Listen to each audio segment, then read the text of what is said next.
काल निवडणुकीच्या प्रक्रिया अर्ज भरण्याची प्रक्रिया होती. एक ट्विस्ट आला. देवराज पाटील साहेबांनी वाटेगावमधून अर्ज भरला. नेमकी काय भूमिका असणार आहे त्यांची?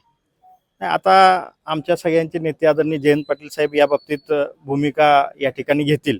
शेवटी पक्षाला पुढे घेऊन जात असताना ज्या काही प्रक्रिया कराव्या लागतात त्या सगळ्या प्रक्रियाच्या दृष्टीनं हा एक भाग होता आणि जो काही अंतिम निर्णय असेल तो आमचे इथले असणारे सगळे नेते असतील किंवा आमचे कार्यकर्ते असतील किंवा आदरणीय जयंत पाटील साहेब असतील हे या दृष्टीनं पुढं निर्णय घेऊन.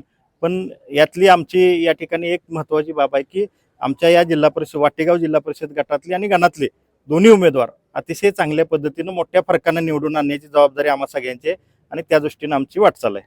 मतदारांना काय विनंती राहील तुमची? मतदारांना या ठिकाणी विनंती आहे की वाटेगाव आपल्या जगामध्ये साहित्यरत्नांची भूमी, क्रांतिकारकांची भूमी म्हणून या ठिकाणी वाटचाल करते. जगातले सगळे लोक या ठिकाणी लोकशाहीर अण्णाभाऊ साठेंच्या प्रतिमेला, पुतळ्याला किंवा त्यांच्या व्यक्तिमत्वाला अभिवादन करण्यासाठी या वाटेगावमध्ये येतात. त्यामुळे एक पुरोगामी विचार घेऊन इथले सगळे लोक या ठिकाणी जातात. त्यामुळे ज्या विचाराच्या पाठीमागं या ठिकाणी आम्ही त्यांचा वारसा चालवतोय किंवा आम्ही ज्यांचा वारसा घेऊन या ठिकाणी कैलासवासी लोकनेते राजाराम बापूंचा वारसा घेऊन पुढे जातोय, अशा विचारांच्या लोकांच्या पाठीमागं जनतेनं राहावं एवढीच माझी जनतेला या ठिकाणी विनंती आहे.